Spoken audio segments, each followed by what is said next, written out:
Lyon demain, le quart d'heure lyonnais, toute l'actualité chaque matin. Parce que Lyon demain se dessine aujourd'hui, voici l'essentiel de l'actualité. En ce lundi, nous sommes le 5 avril. Une fête sauvage avait rassemblé 300 personnes mardi dernier sur les quais de Saône. 2 frères se présentant comme les instigateurs de l'événement ont été mis en examen. Ils seront jugés le 27 avril prochain. Le préfet a décidé d'interdire l'accès aux rives de Saône à partir de ce samedi 3 avril et jusqu'au dimanche 2 mai. Un peu plus de 1000 personnes hospitalisées dans le département du Rhône, 1054 précisément pour Covid-19, c'est 39 de plus que samedi.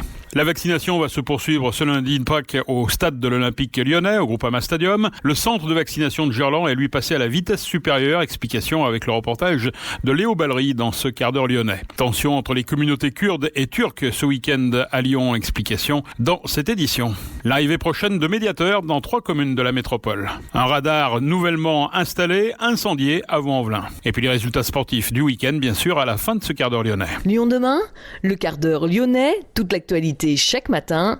Gérald de Bouchon. Bonjour à tous et bienvenue dans ce quart d'heure lyonnais. Une fête sauvage avait rassemblé près de 300 personnes mardi dernier vers 18h sur les quais de Saône. 2 frères de 22 et 26 ans se présentant comme les instigateurs de l'événement se sont présentés au commissariat du 2e arrondissement. Placés en garde à vue, ils ont été déférés samedi. Ils seront jugés mardi 27 avril. Des chefs de mise en danger de la vie d'autrui et organisation d'un rassemblement interdit sur la voie publique dans une circonscription territoriale en état d'urgence sanitaire et devant faire face à l'épidémie de Covid-19. Ils encourent la peine d'1 an de prison et 15 000 € d'amende. Le préfet a décidé d'interdire l'accès aux rives de Saône à partir de ce samedi 3 avril et jusqu'au dimanche 2 mai. Il pointe du doigt la persistance des regroupements de personnes qui ne respectent pas les gestes barrières ni la distanciation. Les élus écologistes n'étaient pas favorables à cette mesure. 1054 personnes sont hospitalisées dans le département du Rhône pour Covid-19, 39 de plus que samedi. 223 d'entre elles sont prises en charge dans un service de réanimation.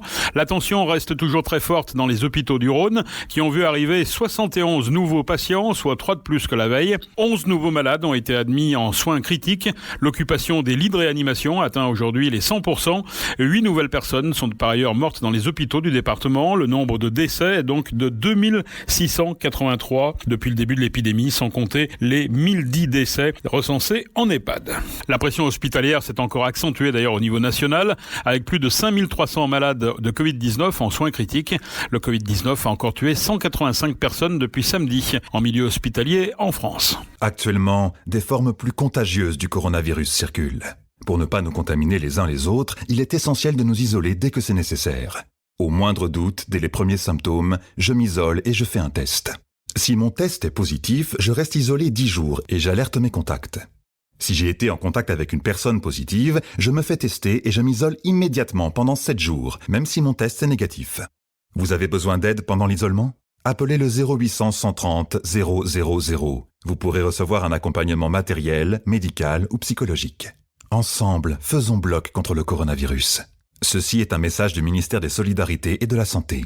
Lyon demain, un site internet, du son, de l'image, un média complet pour les Lyonnais qui font avancer la ville. La vaccination va se poursuivre ce lundi de Pâques au stade de l'Olympique lyonnais. Il faut être inscrit, mais de nouveaux créneaux pourraient être ajoutés. Le vaccinodrome du Groupama Stadium a ouvert ses portes samedi matin. Jusqu'à ce soir, 9000 vaccinations doivent y être réalisées. Toutes les personnes de 18 à 69 ans souffrant d'une pathologie à haut risque de forme grave de Covid-19, ainsi que toutes les personnes de plus de 70 ans peuvent s'inscrire dans la limite des créneaux disponibles. Il est recommandé de consulter Doctolib régulièrement. Le centre de vaccination de Gerland est passé lui à la vitesse supérieure. Désormais, 2000 personnes sont vaccinées quotidiennement contre 1200 auparavant. Les explications de Léo Ballery. La campagne de vaccination va et doit s'accélérer. C'est dans cette optique que le centre de dépistage et de vaccination de Gerland s'agrandit. Désormais, le centre de vaccination couvre la totalité du rez-de-chaussée du Palais des Sports. C'est donc l'un des plus grands centres de vaccination du pays.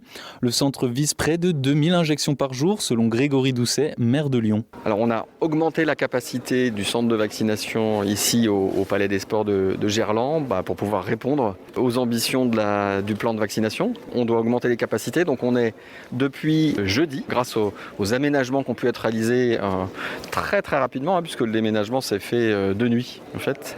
On a pu augmenter les capacités de vaccination à 2000 vaccinations jour sur le Palais des Sports.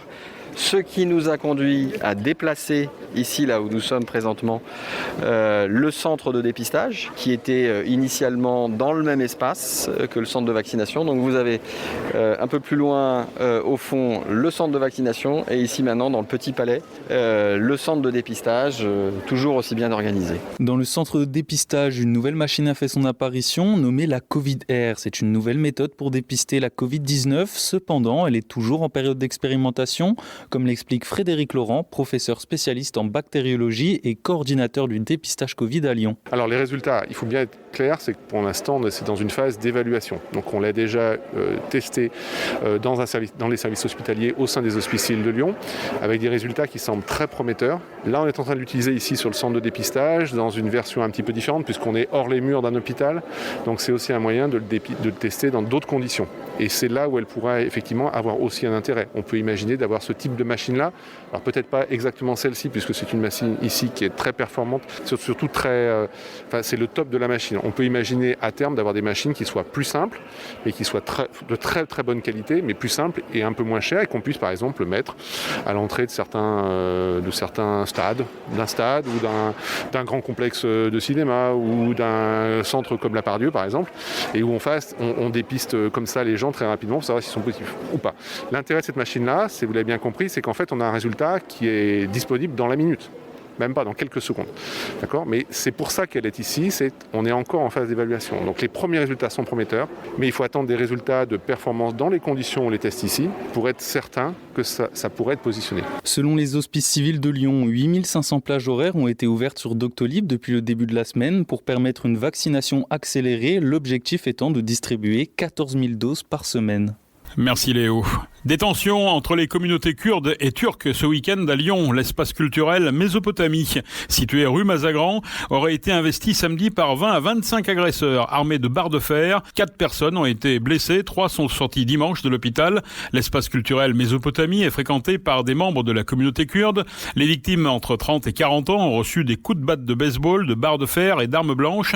L'organisation dissoute des loups gris, composée d'ultranationalistes de la communauté turque, a été pointée du doigt. 300 personnes se sont rassemblées place Mazagran dans le 7e arrondissement dimanche en début d'après-midi à proximité du site visé. Le rassemblement au départ statique s'est transformé en manifestation sauvage. Quelques 200 personnes se sont engagées avenue Jean Jaurès. Un commerce d'alimentation turque a été dégradé. Les forces de l'ordre ont dû asperger le cortège de gaz lacrymogène vers 14h30 pour le disperser. Près de 10 ans après la mort de la jeune gendarme à la caserne d'Elfos, la justice rouvre le dossier Myriam Sacri, qui avait été clôturé en 2013. La famille ne croit pas à la thèse du suicide. Elle demandait la réouverture du dossier après de nouveaux témoignages, notamment des gendarmes, des témoignages évoquant des pressions subies pendant l'enquête. Lyon demain, la radio lyonnaise à écouter partout dans le monde. Les quartiers des Minguettes, Clochettes à Saint-Fond et Vénissieux, Ville-Nouvelle à Rieux-la-Pape et Grande-Île à Vaux-en-Velin connaîtront prochainement l'arrivée de médiateurs. 300 éducateurs et médiateurs seront mobilisés avant le 14 juillet. 300 en plus donc avant la fin du mois d'octobre en France. Pour Nadia Hay, la ministre déléguée chargée de la ville, la prévention n'est définitivement pas une option, mais notre meilleur filet de protection contre la délinquance juvénile. Au total, 45 quartiers ont été identifiés pour le déploiement de ces bataillons. Ils ont été identifiés suivant plusieurs critères, notamment selon le degré de décrochage des jeunes et le niveau des difficultés socio-économiques des familles. Le nouveau radar autonome du boulevard urbain Est à Vaux-en-Velin a été incendié dans la nuit de samedi à dimanche. Installé le 1er avril entre le pont de la Soie et le feu rouge, sur une route considérée comme dangereuse avec une limitation à 50 km/h, ce radar autonome pouvait mesurer la vitesse de circulation des véhicules dans les deux sens de circulation. Une enquête a été ouverte. Lyon demain, la radio sans pub. Les résultats sportifs du week-end, le Loup s'est incliné 47-25 chez le champion d'Europe en titre, les Anglais d'Exeter. C'est en 8e de finale de la Coupe d'Europe. Les Lyonnais ont très bien démarré, mais ont ensuite cédé en deuxième période. Et voilà donc éliminé. En basket, en Euroleague, superbe victoire de l'Asvel. Après 6 défaites d'affilée en Euroleague, l'Asvel a remis la marche avant devant le public du Maccabi Tel Aviv. Les Villeurbanaises se sont imposées 74-67. En Ligue féminine, toujours en basket, l'Asvel a a su se montrer patiente et constante pour s'imposer finalement à Landerneau, 83-72, 4e victoire consécutive pour les filles de Tony Parker. Samedi au Stade Bollaert, le RC Lens et l'Olympique Lyonnais ont fait match nul 1 partout. L'Olympique Lyonnais est désormais 4e de Ligue 1. Les Verts, dominateurs et sérieux pendant 90 minutes, ont pris 3 points précieux à Nîmes hier. Nîmes était un adversaire direct pour le maintien. L'AS Saint-Etienne est désormais 15e. Déclarée positive au Covid-19 à la suite de tests effectués à l'Olympique Lyonnais samedi matin, Amandine Henry et Sakina Karchaoui ne participeront pas au rassemblement de l'équipe de France qui débute ce lundi avant les matchs amicaux contre l'Angleterre, vendredi 9 avril à Caen, et avant le match France-États-Unis programmé le mardi 13 avril au Havre. Les joueuses de l'Olympique Lyonnais font partie des 4 nouveaux cas positifs annoncés par le club samedi. 14 joueuses et membres du staff ont été contaminés par le Covid-19. C'est la fin de ce quart d'heure lyonnais. Merci de l'avoir suivi. On se retrouve bien sûr demain, même heure, même antenne. En attendant, restez prudents.